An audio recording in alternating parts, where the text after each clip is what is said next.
Today I messed up by calling my mom a homewrecker. My F23 parents have now just finalized their divorce and I am losing it.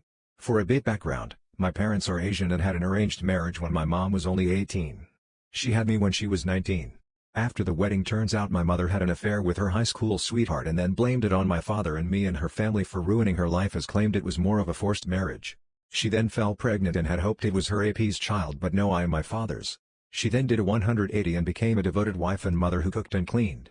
But my dad wasn't having any of it.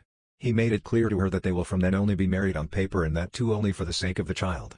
Since then my mother, as far as we know, never had any contact with her AP, but my dad was now seeing other people. I was told about my mother's betrayal when I was 13 and I hated my mother ever since. I made it a point to let her know I was ashamed of her and hoped my father found love elsewhere, as she was a woman of no dignity.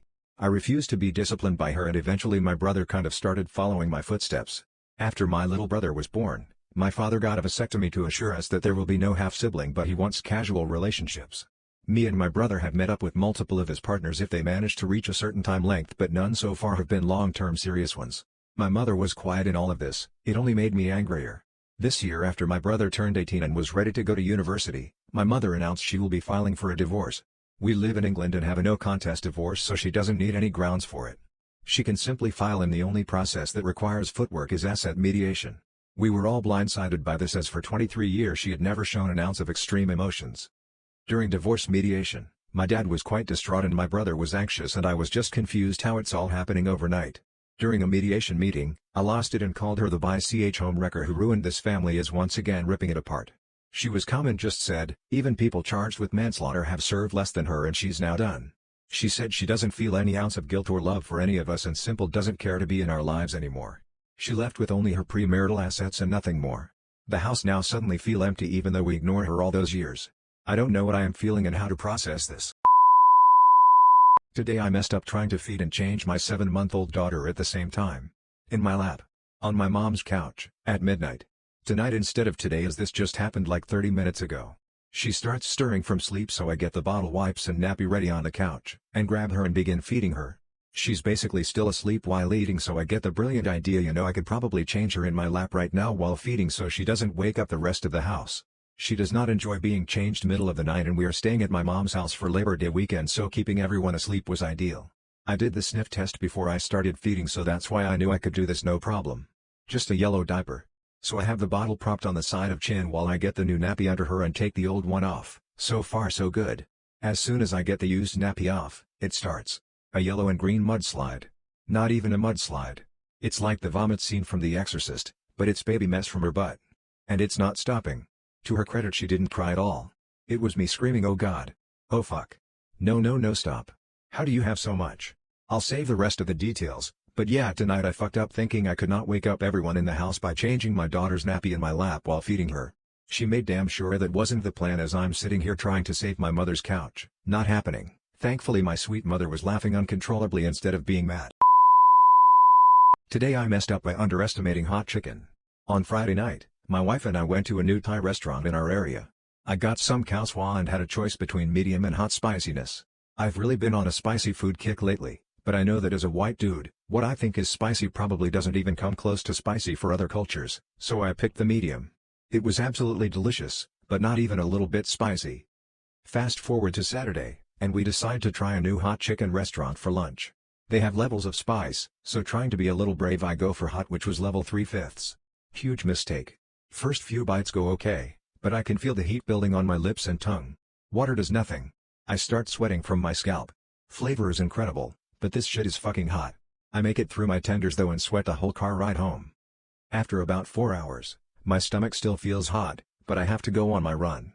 A little ways into my run, I burp and my lungs immediately feel like they're on fire. I can't breathe. Start coughing everywhere. Have to stop for 5 minutes to try to clear this shit out of my system. Happens 2 more times on my run. Absolutely miserable. This morning I wake up at 6 a.m. to the worst cramping in my intestines. It feels like the fiery hands of Satan himself are wrapped around my colon. I've been glued to the toilet since then. It feels like lava is coming out of me. I fear this may be the end. Send help and heed my warning, do not underestimate hot chicken.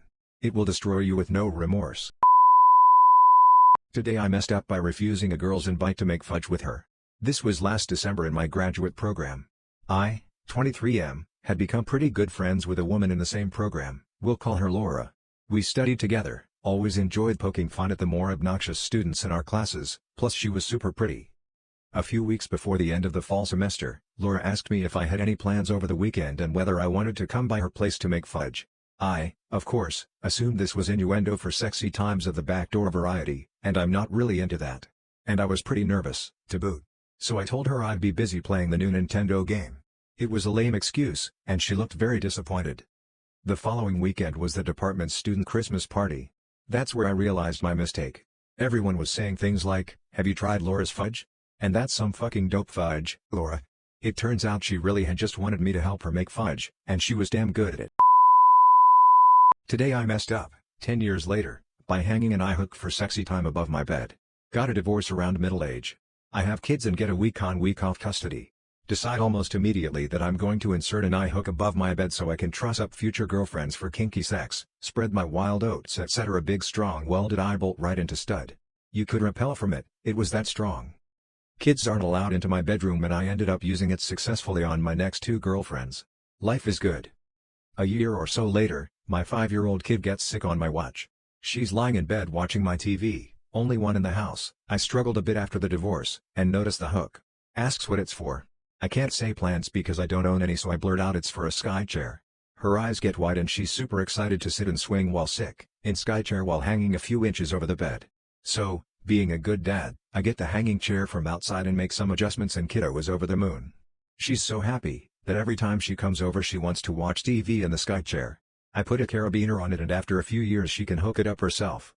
FFWD to today, same kiddo just turned 18. We have moved across country to be with my current wife in a new house. I'm removing a weird built-in desk in the corner of our kitchen. Kids want a reading book so I'll install a bench by the window and some shelves and bam. We'll have a nook. Cool. While brainstorming with the family, my daughter says, "Ooh. I know you could hang an eye hook up there so we could hang the sky chair in the nook.